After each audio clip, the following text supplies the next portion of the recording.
na unia be malimu aleke kwa me ai twe be me na yendi enkomo bi we de enkomo nti o hwe me no then you are guessing whatever you want to tell. You can use it as a comment. There is a video at circulating on social media. Just this weekend, I mean, it's a Saturday. Ghana, they only say a Saturday. Where the 23 are echoso in you social media. Where the year who be that? Where the INT be that? And an ABI, okay, now, or boy, now, who did you know? One Cosrano, one Saturday, who better know while they were on. Again, one year careful, but I put I prefer when you better know your wedding be. Now, every Saturday are for days of chilling, and your wedding will be party. Video where security a brand be out to say brand idea where you come and you send where seem to be one who share video anymore. A brand more fair, a brand simu gram. No more fair, yes, everything that Rebecca say. This is a man because Ghana social economy na woman na ansa na wo be wale no. You need money. Ghana tisa brochia wo pe kakra bia na chese ya kokota kosensan apenia ni bench le bia betena o. Engagement mu akwa Ghana betuma cost to be 300 million. 30,000 Ghana cedis. Na branch yesu sisu na wo ni seska na. Enemre so bank mabosu ya bio bank bia no be ma 30,000 Ghana cedis. That means you go to Kumaya ma. When now why you ready for the wedding? And yes, so bano Sebio, one young and year for so walina. Come on. Was your phobia or be special more bodies cabia kawa and no crowd so who become. Tigana, dear, wedding. Say a traditional wedding, a white wedding. Oh, at all costs. Where's his car? Because economy wedding. They say you need more pose. Ediane for na eji esika o ana ediane ayenua ofie na eji esika yenim. Because they say who kite sika na enye more than 20 Ghana utumi to ediane bia o Ghana handi. It imagine say obi wale. Na hwe ka obebo. Eka wedi ya me ba be kire wi video ya me be kire wi. Eye fresh video. Te wo se won se ka wo mu. Ya toto nyoma na boka. Dollar na koso wedding gown ye be hye no. Emu ofe. Na issue na abane say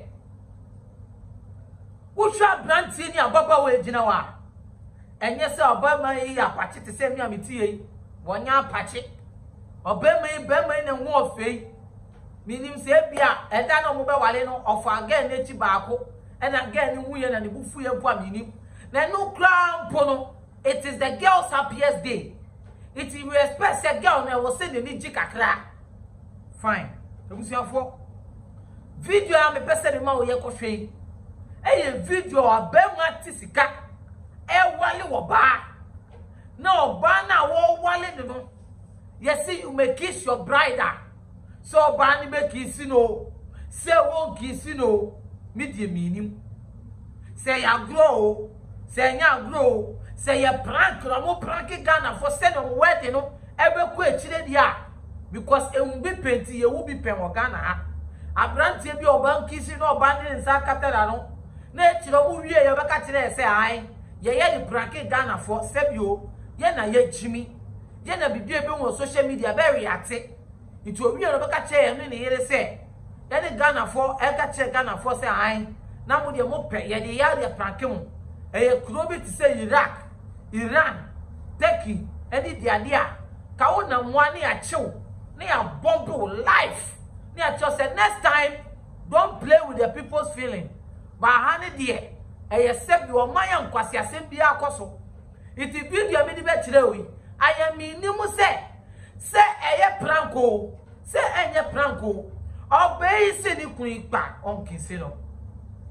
Who showed the demeanor and the reaction of this lady. Just said this lady do not want to be kissed. And Berman so seriously. And when you cry, why gentle? One be shall kwame akumapa. Me. It was your fault and Semre. My uncle video.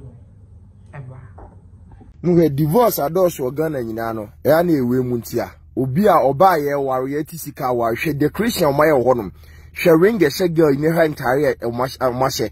e ka okwabrane abo na o kisi shonumu kiss your husband na hwede oye enti bema wajimi anase obi nentimi ntunefo se ade na wo ye utu sika to ogu hwe Ghana ya ayeden yi so wo a usika na so kobo obosia enye sika na otu ogu enti ni maame ne papa wo ya muhu ni se aware we enye yie oba bia no kra no omo divorce after 1 month kra no they are happy on their wedding day aboni be nko adem ko na all force na na se de bentia love na nya by force na we wedding picture be na be show we dey say nya wedding bra what to sika to ogu na koju sika we dey sika tuku kwa ebusiafo hwe video we yo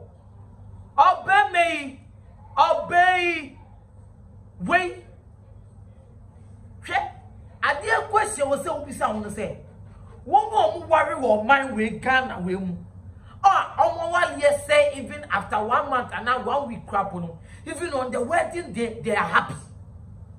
On the wedding day they were much very happy. They were excited. They were all over themselves. They were comfortable indeed.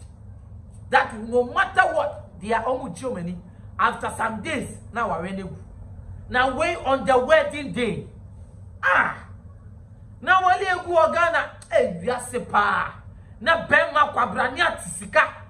Ana bema no bani na wale. Na se obani na wale na. Se bi obani Jimmy fo. Na watene sika kwa wale bema na de obeki sini no. Na ocheche ne mu. Emba se be ma Jimmy sa, emma Jimmy ye. Agon wale ne kra. Iti bema usika me. Watu usika dia wale woba. Na reaction na all show. E wedding stage ne nie. Oh come on.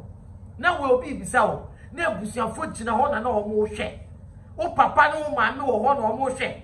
Wa downful mema ho na omo hwe. Ene Ghana mba e pa mema to so omo ware ne mo no. O baby na enya bi no. En wo no kisi no.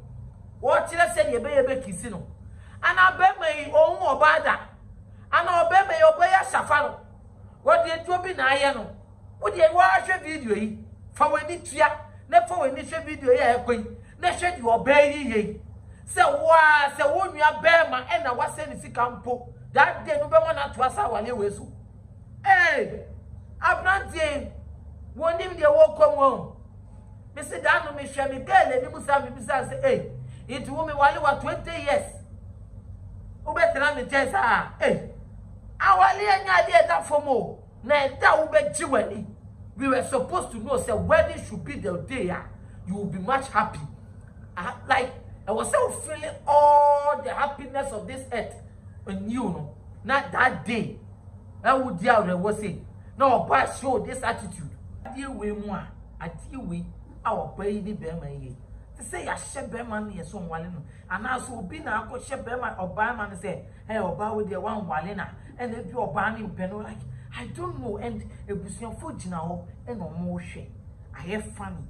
Come on. Oba baby be your banning will be a catcher and my organ power you.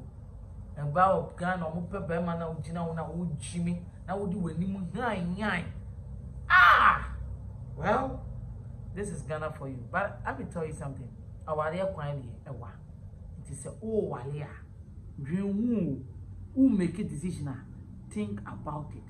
And that should be 7 when moon. Aha, and I'm a deal with say Xposedgh is in old Ghana and beyond. I send it a decision my crown. Bye bye. Onyo for dear no how a dear no adwendwen dear no kodan na edan e na wasiewie e na wo penchen papa e de aboso anadan a wotimo na senso to a enwuno enunti ama wonna akwakoye bisi basa ene enne me de asempa enam natural things ebie wo mo ensem e de amasan krofo ni nyina se tutumi kana bra wo mo akache na wo mo ememe so wo haw no ano emfa ema enunti fa wo mo number e wo screen no eso na eni wo mo endi eye kasubo nsa se wo mo adwuma so aninti no adansifo age wo mo atum natural things ana wo mo adwuma edanso na wontu sika engu da biara eda